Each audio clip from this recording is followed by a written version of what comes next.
한 선교학자가 종교들을 비교하면서 이런 말씀을 하셨어요. 모든 종교에는 성지가 있고 그 종교를 대표할 만한 나라나 문화가 있다는 거예요. 근데 유독 기독교만큼은 성지가 없고 기독교를 대표하는 독특한 민족이나 그런 문화는 없다라고 얘기했습니다. 정말 귀담아 들을 말씀이라고 생각해요. 뭐 예를 들어서 이슬람 하면은 우리가 특정한 어떤 나라나 특정한 그 문화가 떠오릅니다. 지금까지도 그것이 거의 변하지 않습니다. 불교 얘기를 해도 특정한 문화권과 특정한 나라들이 거의 변하지 않습니다. 근데 기독교만큼은 끊임없이 변했어요. 뭐 우리가 이스라엘 방문하는 것을 편의상 성지 순례라는 말을 쓰지만 그러나 성지는 아니죠. 우리가 이슬람에서 얘기하는 메카가 아니죠. 우리가 이 예배당을 편의상 혹은 습관상 성전 이렇게 부르지만 솔로몬 성전 같은 성전의 의미와 그 가치는 여기다 부여할 수가 없죠. 우리가 성전이죠. 이거는 예배당이죠. 편의상 그렇게 부르는 습관일 뿐이죠.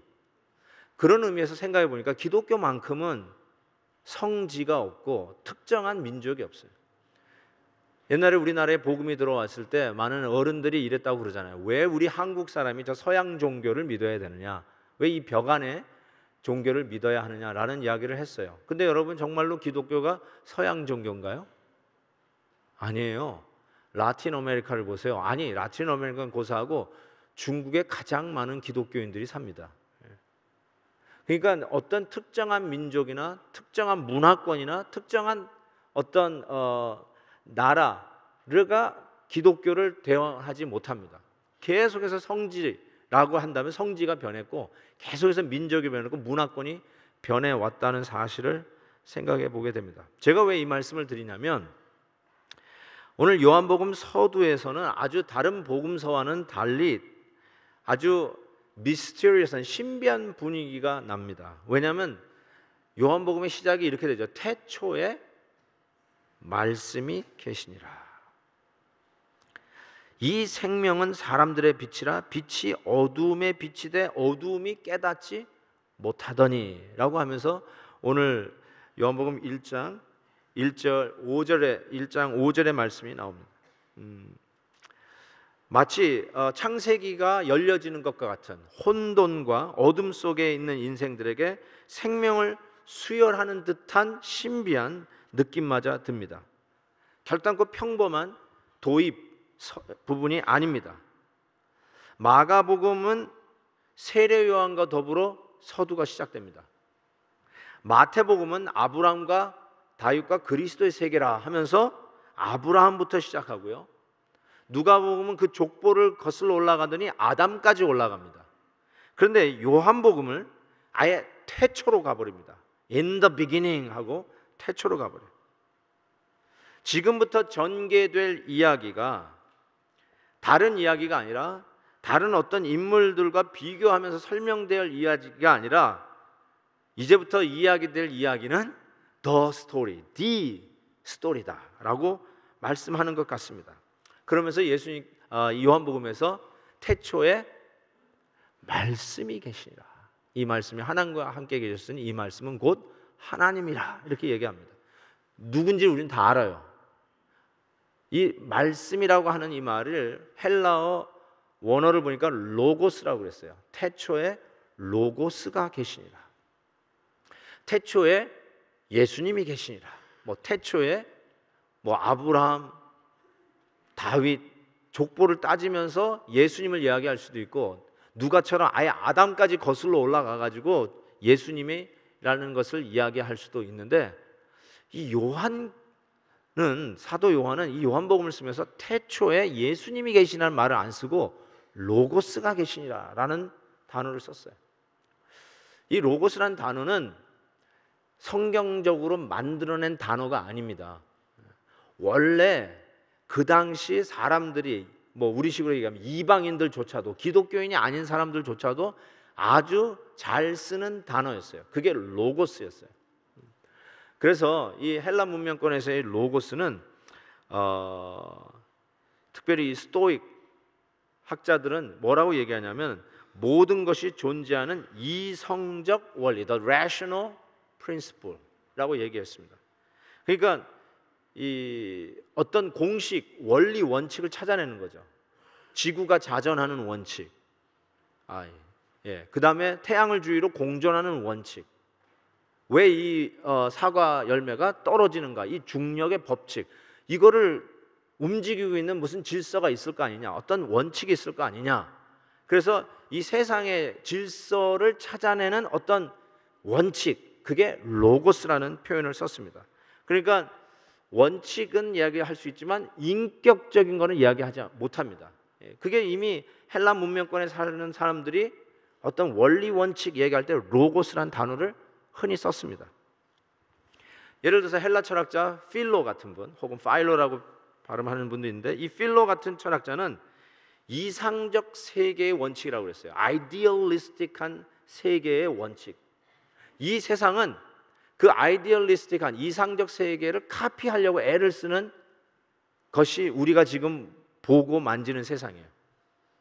근데 이것보다 한 단계 위인 이상적 세계의 원칙, 그걸 뭐라고 얘기하냐면 로고스라고 그랬어요. 심지어는 이 로고스라고 하는 거를 하나님의 원칙, 하나님의 로고스, 이런 단어도 사용을 했습니다. 좀 신적인 디바인 원칙이라는 뜻이죠. 그래도 여기서도 아직도 인격적이라는 말은 하지 않습니다. 그래서 흔히들 그 당시 이 로고스라는 말을 쓸 때는 어떤 이성, reason, 혹은 내적 사상, inner thought, 혹은 심지어는 과학이라는 말하고도 바꾸어 썼어요. 그런데 요한이 이 로고스라는 단어를 가지고 와서 예수님을 설명하는데 태초에 로고스가 계시니라.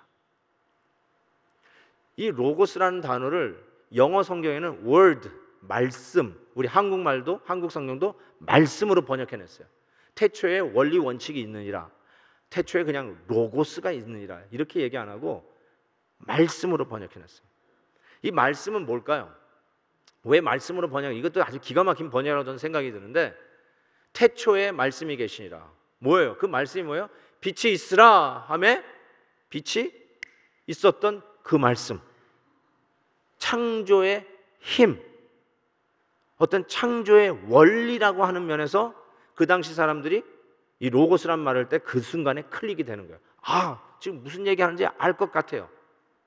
그런데 요한은 한 걸음 더 나갑니다. 그것이 단순한 이 세상을 지은 창조력 혹은 창조의 원리, 우주의 질서일 뿐만 아니라 그 로고스는 하나님, 그분 자체이시다.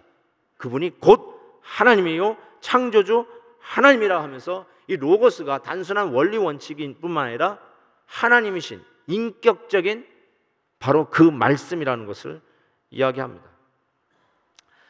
저는 이 요한이 이 로고스라는 단어를 선택하면서 예수를 설명한 것이 기가 막힌 선택이었다라고 생각이 듭니다. 어떻게 이 로고스라는 단어를 선택해서 모든 문명권의 모든 사람들에게 이 예수 그리스도를 소개할 수 있었을까라는 생각이 듭니다. 만약에 예수님이 지금 이 시대에 오신다면 요한과 같은 기자가 뭐라고 요한복음 1장을 기록했을까? 태초에 매트릭스가 계시니라. 이 매트릭스가 하나님과 함께 계셨으니 이 매트릭스는 곧 하나님이라 라고 하지 않았을까? 라는 생각이 듭니다. 영 감이 안 오는군요. 네? 매트릭스가 뭔지 모르시는구나. 오케이. 이 사이버 공간 안에서 이 현실보다 사이버 공간을 더 현실화하면서 살아가고 있는 우리 세대, 아니 우리 다음 세대를 생각해 볼 때면 어쩌면 예수님을 매트릭스로 설명하는 것이 뭔가 딱 클릭하는 것이 있을 수 있다라는 생각이 됩니다. 어쨌든 이 말씀을 하시면서 요한복음 오늘 본문 14절에서는 말씀이 육신이 되어 우리 가운데 거하심에 우리가 그 영광을 보니 아버지의 독생자의 영광이요 은혜와 진리가 충만하더라 라고 적고 있습니다. 바로 그 말씀이, 그 로고스가 뭐가 됐다? 육신이 되어 거하는 것, 이게 바로 대강절이에요. 그 말씀이, 그 로고스가 육신이 되어 거하는 것, 단순히 원리 원칙으로 공중에 떠다니는 어떤 스피릿이 아니라, 귀신이 아니라 이 말씀이, 이 로고스가 육신이 되어 우리 가운데 거하시는 것, 그게 바로 대강절, 성탄절 이런 것을 이야기합니다. 어느 성경 번역 선교사님은 눈을 모르고 평생 사는 아프리카 한 마을에 들어가서 내 죄가 눈과 같이 희어질 것이다, 이걸 설명해야 되는데 이게 설명이 안 되는 거야. 눈이 뭐예요? 예? 눈이 뭔지를 모르는 사람이에요. 그래서 이 성경을 눈과 같이 희어지는 걸 이렇게 설명했다고 그래요. 녹으면 물이 되는 밀가루. I don't know. 뭐 어떻게 설명해야 되겠어요? 성경에는 분명히 눈이라고 했는데, 그렇죠? 그러니까 어떻게 하든지 간에 이 요한은 예수 그리스도를 이 헬라 문명권 사람들에게 로고스 하면서 쓰고 있는 그들에게 예수를 설명하기 위해서 최선을 다하는 모습을 보게 돼요. 그러면서 그 단순한 원리 원칙, 이 세상을 움직이는 core value, core principle 뿐만 아니라 그분이 하나님이시다, 그분으로 말미암아 이 온 우주 세계가 창조되었다는 것을 선포하면서 그 말씀이 육신이 되어 우리 가운데 거했다라고 얘기합니다. 이거를 한자로 얘기한다면 도성육신, 말씀이 육신이 되었다. 혹은 좀 더 가깝다면 육신보다는 도성인신이 더 맞을 것 같아요. 도성인신, incarnation. 모든 창조물의 원리와 근거일 뿐만 아니라 하나님이 인간이 되셨다라는 뜻입니다. 그러니까 로고스는 더 이상 추상적인 명사, 추상적 개념이 아닙니다. 신격적이고 행동적, 능동적이고 권능적인 존재 하나님을 표현하며 천지 우주 만물을 창조한 그 자체 로고스임을 선포합니다. 하나님 아버지와 본체이시고 그 영광이 동일하시면서도 하나님의 뜻을 이루시기 위해서 제2위 하나님, 1위 성부, 2위 성자, 3위 성령, 3위일체이신 그 성자 하나님이 육신의 몸을 입고 우리 가운데 거하여 인간이 된 역사적 사건, 이게 바로 대강절의 의미입니다. 구약에도 여러분 예수님이 나오는 거 아세요? 구약에도 예수님 나와요. 삼위일체 하나, 예수님이 2000년 전에 땅 비로소 만들어진 신이 아니라 이미 삼위일체, 천지 우주 만물이 그로 말미암아 그로 인하여 지어진. 그래서 구약에도 예수님이 나와요. 예를 들어서 아브라함이 부지간에 손님을 대접해요. 그 학자들이 누구라고 그래요? 예수님이라고 그래요. 또 여호수아 장군이 칼 빼든 장군을 만나죠. 그때 그 칼 빼든 장군을 예수님이라고 학자들이 이야기합니다. 우리가 잘 아는 다니엘, 풀무불에 들어갑니다. 다니엘의 친구들이 풀무불에 들어가요. 세 사람이 들어가는데 네 번째 사람이 인자와 같다라고 얘기했어요. 그 네 번째 인자와 같은 이가 누구냐? 예수님이라고 다 얘기해요. 그런데 구약에도 예수님이 출현하죠. 이거를 영어로 theophany, 한국말로 신현, 구약에 나타난 예수님의 모습이라는 표현을 쓰는데 그 예수님이 구약에 등장하는 모습을 성육했다라고 안 합니다. 도성인신했다라고 하지 않습니다. 오직 이 성탄절에 오신 예수 그리스도, 인간의 몸을 입고 우리 가운데 오신 것, 이 사건만 인카네이션, 도성인신이라고 이야기를 합니다. 여러분, 이것이 왜 그렇게 중요한가요? 이사야 선지자가 예수님 오기 전 700년쯤 되는 선지자입니다. 그가 예언하기를 한 아기가 우리에게 낳고 한 아들을 우리에게 주신 바 되었는데 그 어깨에는 정사를 메었고 그 이름은 기묘자라 모사라 전능하신 하나님이라 영존하시는 아버지라 평강의 왕이라 할 것입니다. 메시아 오라토리가 생각나죠? 그 정사와 평강의 더함이 무궁하며 또 다윗의 위에 앉아서 그 나라를 굳게 세우고 자금 이후 영원토록 공평과 정의로 그것을 보존할 것이라. 만군의 여호와의 열심히 이를 이루시리라. 바로 이 예언한 말씀이 드디어 이루어진 게 바로 인간의 몸을 입고 오신 성탄절. 그래서 주님이 오시는 그 사건을 기록한 마태복음 1장에 보면 이 모든 일에 된 것은 주께서 선지자로 하신 말씀을 이루려 하심이라. 말씀대로 이루시기 위해서 인간의 몸을 입고 오신 성탄절, 성육신, 도성인신한 바로 그 사건, 이것이야말로 인카네이션이다 라고 이야기하는 것이죠. 그래서 그분이 인간으로 오셔서 우리 가운데 거하셨다 라고 얘기했습니다. 우리 가운데 거하신다, 이 dwelling 하셨다. 좀 더 원어에 가깝게 하면 우리 가운데 텐트를 치셨다, 장막을 치셨다. 우리와 함께 살려고 아예 오셔서 장막을 세우신 거예요. 잠깐 내가 1시간만 있다 갈게가 아니라 장막을 치셨다는 말은 내가 너와 함께 영원히 있겠다는 뜻이에요. 그런 의미가 크리스마스예요. 내가 너와 함께 살겠다, 거하셨다는 뜻이에요. 이 거한다는 표현이 우리가 지난주에 살펴봤던 빌립보서의 말씀처럼 근본 하나님의 본체시나 하나님과 동등됨을 취할 것으로 여기지 아니하시고 오히려 자기를 비어 종의 형체를 가져 사람들과 같이 되었다. 여기 종의 형체를 가졌다, 자기를 비웠다고 하는 의미로 우리 가운데 거하신 것을 얘기해요. 하나님과 본체, 요 본체라는 요 단어 모르페와 종의 형태라고 얘기할 때 그 형태 역시 모르페예요. 같은 단어예요. 하나님의 모르페가 종의 모르페, 종의 형태를 가지고 오신 사건, 그게 성탄절이라고 이야기합니다. 사람과 같이 되어서 자기를 비워 종의 모르페, 형태를 입고 오신 사건, 그게 크리스마스인데, 한 가지 여러분이 꼭 짚고 넘어가야 될 게 뭐냐면 인간의 몸을 입고 오신 것이 인간의 가죽을 입고 인간 흉내 내기 위해서 오신 것이 아니에요. 인간인 척 하는 게 성탄절이 아니에요. 인간이 어떤가 한번 흉내내게 하고 마치 가면을 쓰고 오시는 듯한 현상이 인카네이션, 성육신이 아니란 말이에요. 말 그대로 인간으로 오셨다는 것은 인간이시란 말이에요. 우리 예수님은 인간으로 오셨다는 거예요.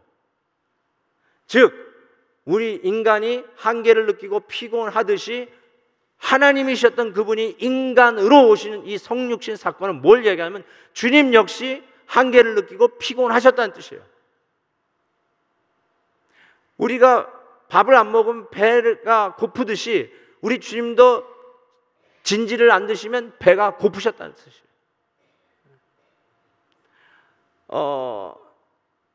하나 생각해 보니까 예수님이 오시는데 어른으로 안 오셨어요. 인간의 몸으로 오실 때 그냥 성인으로 오실 수도 있잖아요.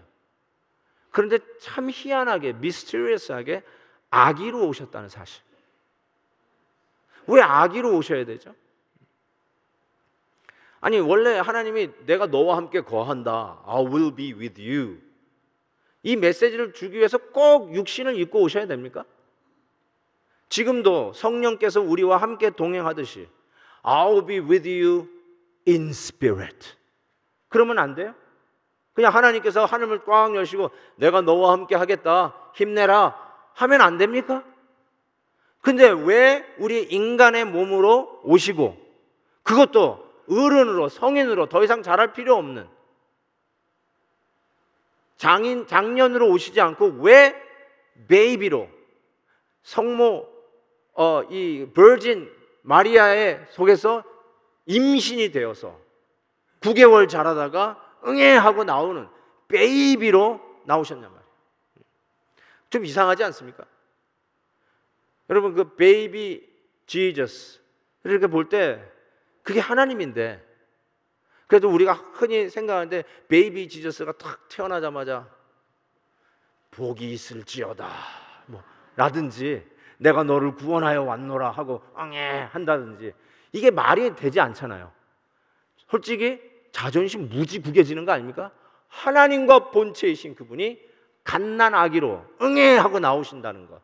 그래서 돌보지 않으면 안 되고, 젖을 먹여주지 않으면 배고프고, 기저귀를 갈아주지 않으면 불편해하고, 그런 모든 과정을 1년도 아니고 2년도 아니고 30살까지 성인이 될 때까지 아무 일도 안 하시고 묵묵하게 우리와 더불어 같이 거하셨던 사건, 성육신, 도성인신, 인카네이션. What a mystery. 정말 미스터리 아니겠어요? 왜 그러셨어야 했을까요? Why?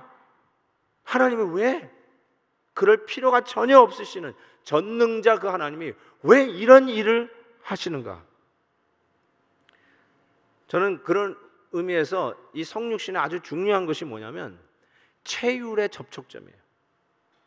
주님께서 우리와 같이 우리의 몸을 입고 우리의 피곤을 느끼고 우리의 한계를 느끼고 우리의 배고픔을 느끼고 같이 오시고, 가장 중요한 게 뭐냐면 십자가 사건입니다. 예수님이 십자가 지실 때 그 십자가에서 나는 목마르다, I am thirsty, 그 말은 무슨 말이에요? 정말로 목마르셨다는 거예요. 목마른 척하는 게 아니에요.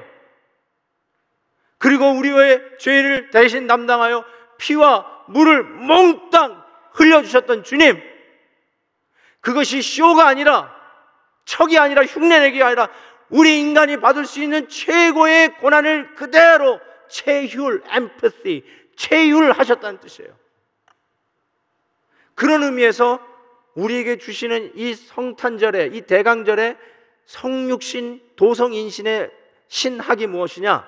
우리 주님이 우리와 동일화하셨다, identify 되셨다는 뜻이에요. 우리 주님이 나와 더불어 내가 너와 똑같다. 죄인들이 받는 세례를 예수님이 받으셨어요. 무슨 뜻입니까? 죄 없으신 주님이 왜 세례를 받아요? 내가 죄인과 더불어 동일화한다, 그런 의미에서 세례를 받으신 것처럼 우리 주님이 육신을 입고 우리의 인간이 되신 이유는 우리와 더불어 동일화하는 작업이었어요. 여러분, 고난이, 하나님이 인간이 되는 것은 전 고난이라고 생각이 돼요. 우리가 예를 들어서 변해서 뭐라고 그럴까요? 말이 된다고 그럴까요? 소가 된다고 그럴까? 그냥 가정입니다. 이거 완전히 그런 수준하고도 좀 다르지 않나 싶어요. 물론 우리가 하나님의 형상으로 지음 받았지만 하나님 전능하신 분이 인간의 몸을 입고 사람이 되었다. 나는 이것이 얼마나 떨어지는 격한지 난 잘 생각을 못하겠어요. 우리가 파리가 되는 정도의 수준일까? 우리가 애벌레가 되는 수준일까? 어느 정도로 격하는 건지 모르지만 전능자 하나님이 우리 인간의 몸으로 오시는 것은 그 자체가 굴욕이요, 휴밀리에이션이라고 생각해요. 하나님이 인간이 되다. 그 이유가 뭘까요? 고난이죠. 우리의 한계를 그대로 체휼하시고 결국 우리의 그 당해야 할 죽음을 대신 십자가에서 당하신 그 죽음이 인간으로 받을 수 있는 최고의 고난으로 우리와 더불어 함께 고난 받으셨던 우리와 같은 예수님, 아이덴티파이 하시는 예수. 그래서 고난 중에 있는 우리들이 위로를 얻어요. 어렵고 힘든 외로움 속에서 아마 나 혼자뿐일 거야 라고 느끼는 자가 우리 주님 앞에서는 위로를 얻어요. 왜냐하면 그 외로움을 그대로 아시는 주님인 것을 깨닫기 때문에 그래요. 고난이 우리가 주님과 동일화되는 아주 중요한 은사인 것을 깨달을 때가 얼마나 많은지 몰라요. 여러분, 이가 아프다고 한번 이쪽에서 얘기 시작하면 이 아픈 사람이 거기 모여요. 유방암 걸린 얘기 여기서 하면은 유방암 걸린 사람들끼리, 자매들끼리 여기 모여요. 비즈니스 한번 들러 엎어 먹어봤던, 뱅크럽 해봤던 분들 얘기하면 또 뱅크럽 해봤던 사람들 거기 모여요. 왜 거기에 사람들이 모이냐면요, 고난 때문에 동일화, 동감을 느끼는 자들이 모이게 돼 있어요. 그게 고난의 은사예요. 여러분이 고난을 남보다 좀 더 받으셨다고 생각하십니까? 남보다 더 받은 건 무조건 은사예요. 그 고난을 주의 영광을 위해서 사용하세요. 동감을 느끼는 자를 위로하라는 뜻이에요. 그래서 저는 여러분들에게 이렇게 말씀드릴 수 있어요. 이 대강절에 더 외로움을 느끼는 분 안 계세요?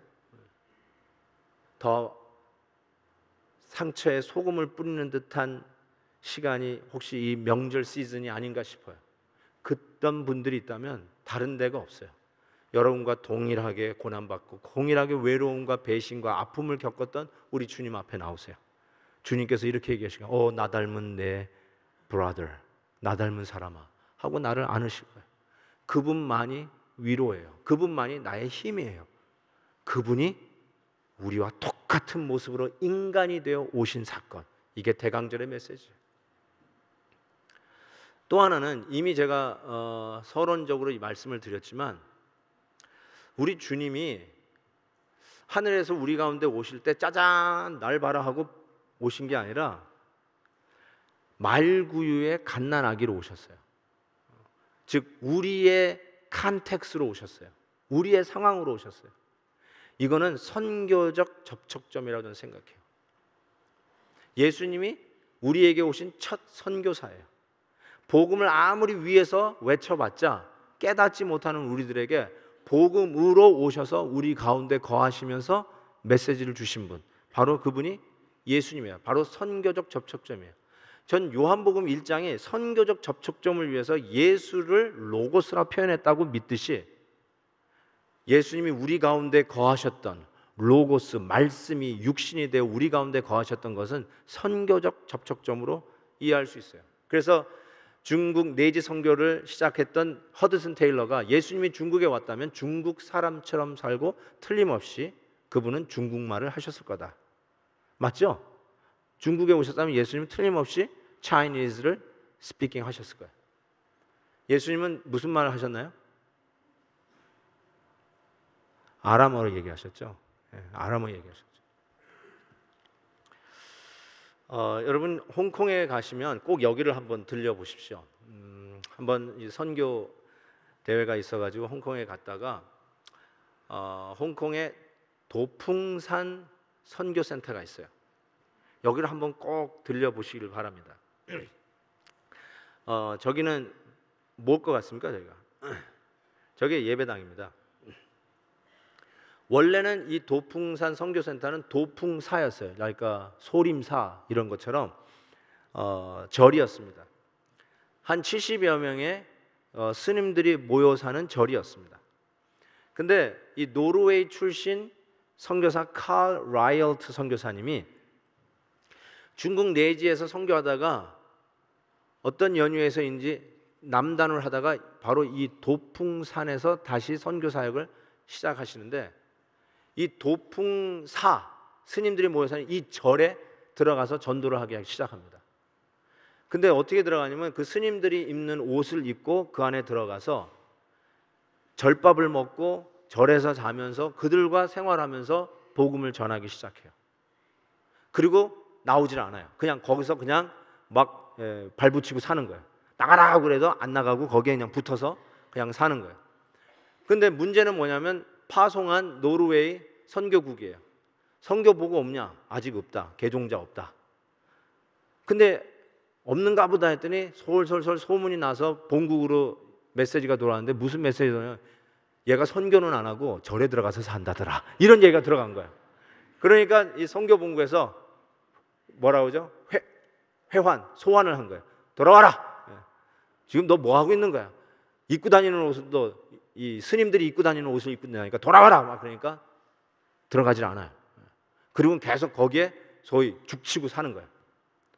두 번째 소환 명령이 떨어졌어요. 그런데도 거부하고 난 여기 살아야 돼. 안식년 와라. 안식년. 나 안식년 필요 없음. 그리고도 그냥 계속 거기 사는 거예요. 세 번째 소환했는데 세 번째 소환에도 응하지 않았어요. 그냥 거기 사는 거예요. 그래서 아예 포기를 했는데 guess what? 거기 들어간 지 30년 만에 30년 동안 살았는데 30년 만에 그 도봉산이 아니라 도풍사에 있는 스님 70명이 한꺼번에 세례를 받는 사건이 터졌어요. 30년 만에. 다들 놀래 자빠졌어요. 지금은 거기에 루터란 신학교가 여기에 있습니다. 아까 본 그 절이 예배당으로 변했습니다. 대단하죠. 어떻게 이런 일이 가능할까? 그 안에 들어가면서 그 법회에 들어가는 거야. 내가 너희들 뭐 공부하는지 그 불경 공부하는 같이 공부하겠다. 근데 조건이 있다. 오후에는 나하고 1시간 성경 공부하자. 말도 안 된다. 그런데도 계속 법회에 들어와가지고 불경 공부하는데 같이 있는 거예요. 근데 그냥 가만히 있는 거예요. 그냥. 근데 오후에 1시간 바이블 study하는데 그게 먹히기 시작하는 거예요.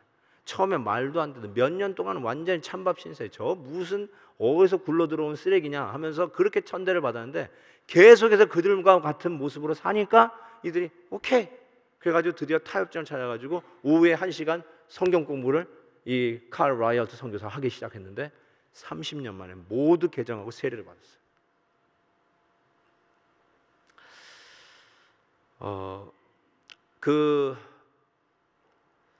거기에 이제 십자가를 탁 세우는데요.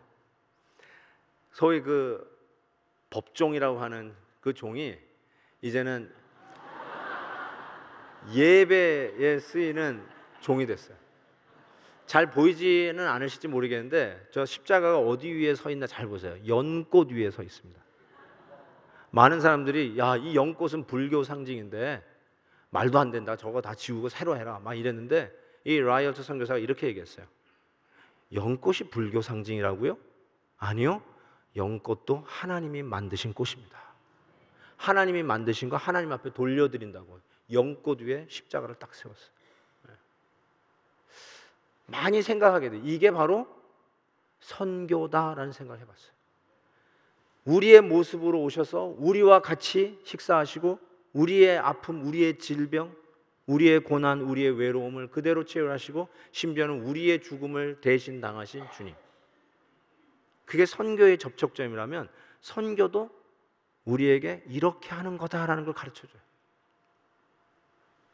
기도나 하자, 돈이나 보내자. 이거는요 아무리 해도 선교가 아니에요. 기도를 해야 선교고요, 헌금을 해야 선교인 건 맞습니다. 그러네 우리의 태도가 기도나 하자, 너 가. 아유 그 고생, 난 돈 보낼게. 돈이나 보내자. 그건 선교가 아니에요. 아무리 많이 해도 그건 선교가 아니에요. 선교적 접촉점은 바로 인카네이션, 이 신학적 원리에 따라서 그들의 모습으로 그들 안에서 그들 언어를 배우고 그들의 음식을 배우고 그들 문화 속에 뛰어들어가 예수 그리스도의 성육신된 복음을 재현하고 살아나는 것, 거기에 사람들이 동화되고 변화되는 것, 이게 바로 선교적 접촉점이라 할 수 있어요. 우리 교회도 이제 앞으로 5개년 계획을 미션 1.8이라고 하는 비전으로 새해를 시작하려고 합니다. 사도행전 1장 8절, 성령이 너희에게 임하시면 너희가 권능을 받고 예루살렘과 온 유다와 사마리아와 땅끝까지 이르러 내 증인이 되리라. 사도행전 1장 8절의 말씀을 근거해서 미션 1.8을 시작합니다. 우린 예루살렘에서부터 땅끝까지 함께 아우르는 이 선교적 사명에 능동적으로 나아가려고 합니다. 그런데 여러분 기억하십시다.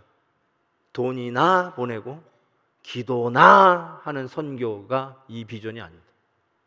동참하고 같이 아픔을 겪고 같이 그 현장에 있어주는, 설사 여름에 잠깐 갔다 오는 숏텀 단기 선교를 할지라도, 힐 앤 런 하는 선교를 할지라도 그 짧은 기간이라도 그들처럼 살고 그들처럼 일하고 그들처럼 생각하고 그들의 컨텍스트에서 복음이 어떤 의미를 가진가를 정말 안타까운 마음으로 전하려고 하는 몸부림, 그게 선교라고 생각해요. 멕시코에 있는 마야 인디안들을 위해서 복음 전하기 위해서 대학생들을 데리고 갈 때 저는 대학생들이 이런 얘기를 했어요. 절대로 여기에 볼드 레이어 새겨있는 스웨셔츠 입고 가지 말자. 미국의 어떤 부르주아지를 상징하는 로고가 새겨져 있는 거 가능하면 입지 말자. 많은 청소년들이 선망으로 엄마 아빠에게 이 크리스마스 시즌에 나도 그런 셔츠 하나 사줘, 그거 로고 있는 거, 그런 거 제발 입고 가지 말자. 인디안들은요, 여자들은 절대로 바지 안 입습니다. 치마 입어요. 그래서 우리 대학생들에게 이렇게 해서 절대로 바지 입고 못 간다. 청바지? 그거 얼마나 좋아요. 선교지에 가서 막 구르기 얼마나 좋은 게 청바지. 청바지 못 입는다. 전부 다 치마 입어라. 작은 몸부림이지만 목걸이도 떼고 귀걸이도 떼고 어떤 캐피털리즘의 상징과 같은 로고 있는 셔츠 전부 다 벗고 그냥 밋밋한 셔츠 입고 폼나는 쫙 달라붙는 청바지 말고 그냥 펑퍼짐한 아줌마 스타일의 치마를 입고 간다 할지라도 그들의 모습 속에, 그들의 모습 안으로 들어가서 그들의 상황 속에서 복음을 재현해내는 삶, 그거 살아보겠다고. 젊은 아이들이, 젊은 이 대학생들이 그와 같이 살아가는 10일 동안에 이들의 마음이 감동을 입어서 떠나기 직전 마지막 집회에 온 마을 사람들이 같이 모여서 거듭나는 체험들을 하는 것을 경험해 봤습니다. 선교적 접촉점이 바로 이 성육신의 접촉점 아니겠어요? 그들의 모습 속에 그들의 모습으로 함께 거하면서 살아내는 삶, 이게 선교라고 저는 생각해요. 우리는 그렇게 하려고 할 것입니다. 그렇게 노력할 것입니다. 뭐뭐나 하는 때우는 선교, 아니 그건 선교도 아니지만 그런 식으로 접근하지 않을 것입니다. 미션 1.8, 우리 이 일을 놓고 같이 기도하며 묵상하며 정말 대강절의 이 놀라운 메시지를 계속 carry on 해서 새해를 맞이하고 다음 5개년 동안 이 스피릿으로 우리 교회의 놀라운 선교적 비전을 불태울 수 있는 베들교회 되기를 주의 이름으로 축원합니다. 오늘 이 마음을 가지고 첫 캐롤을 한번 부르겠습니다. 105장 찬송, 별로 파퓰러한 캐롤은 아니지만 그래도 오랫동안 기다리던 주님 강림하셔서, 이 찬송 부르면서 다시 한번 이 체율적 접촉점과 선교적 접촉점을 기억하며 주님이 오신 이 인카네이션, 도성인신한 이 계절을 셀리브레이트 했으면 좋겠습니다.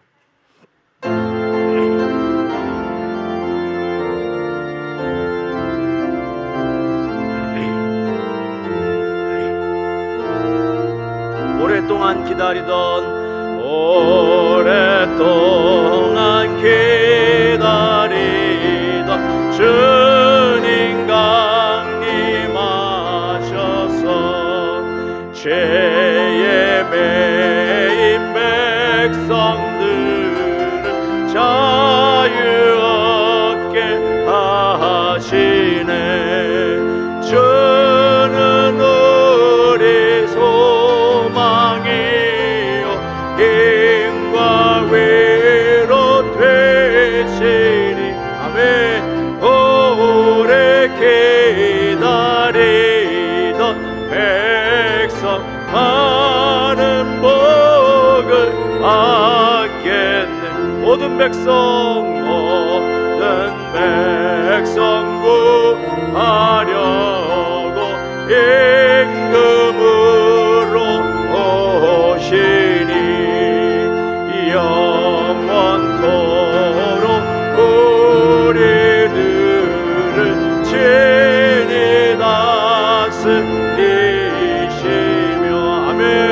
죄로 상한 우리 마음은 은혜로서 고치고 주의 빛난 보좌 앞에 이르도록 하소서. 기도하겠습니다. 여러분, 오늘 대강절에 또 가르쳐 주신 메시지를 기억하십시다. 우리 주님이 인간으로 오신 것은 고난 중에 있는 우리들과 동일화하는 작업이었습니다. 힘드신 분 주님 의지하세요. 외롭다고 생각하시는 분 주님 의지하세요. 지금 주님 외에는 다른 위로가 없습니다. 우리 대신 죽음까지 불사하셨던 우리 주님을 붙잡으세요. 그분이 우리의 위로입니다. 더 나아가 커뮤니케이션이 안 되고 너무나 수박 겉핥기식의 삶으로 피곤해 지친 분들, 여러분, 주님이 우리에게 우리의 모습으로 우리의 한계를 알고 오셨어요. 어쩌면 우리도 그 모습으로 나가야 될지 모르겠어요. 우리 가족을 대할 때도 그들의 상황을 먼저 이해하려고 애를 쓰고, 우리 자녀들을 하고 말이 안 통한다고 하지만 그들의 상황 속에 좀 들어가 보고 성육신 해볼 수 있도록 최선을 다하고, 말이 안 통하는 이웃, 말이 안 통하는 손님들, 답답해하는 그 상황 속에서도 어쩌면 주님의 심정으로 성육신해서 그들의 입장으로 들어가 보는 노력, 그것이 이 시절에 더 필요한 것이 아닌가 싶습니다. 우리 한번 주시는 은혜대로 잠시 하나님 앞에 기도하는 시간 갖겠습니다. 기도하십시다. 주님, 감사합니다. 오늘도 주께서 우리에게 귀한 도전을 주시고 하나님의 나라와 영광 위하여 애쓰려고 하지만 때로는 부딪히는 한계 속에 다시 한번 이 대강절에 주시는 메시지를 붙듭니다.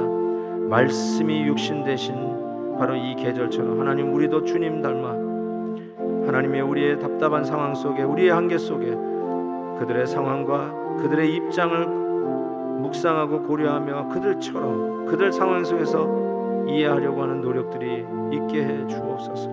우리의 선교 지역을 주께서 지켜주시고 우리 하나님의 놀라우신 뜻이 오늘도 이루어지되 인카네이션 이 대강절에 주님 오시는 이 계절에 진정 크리스천들 선교사님들 통해서 복음이 어떻게 사라지는가를 확인하여 주 앞에 돌아오는 역사가 우리 선교 지역마다 있도록 축복해 주옵소서. 예수 그리스도의 이름으로 기도하옵나이다. 아멘.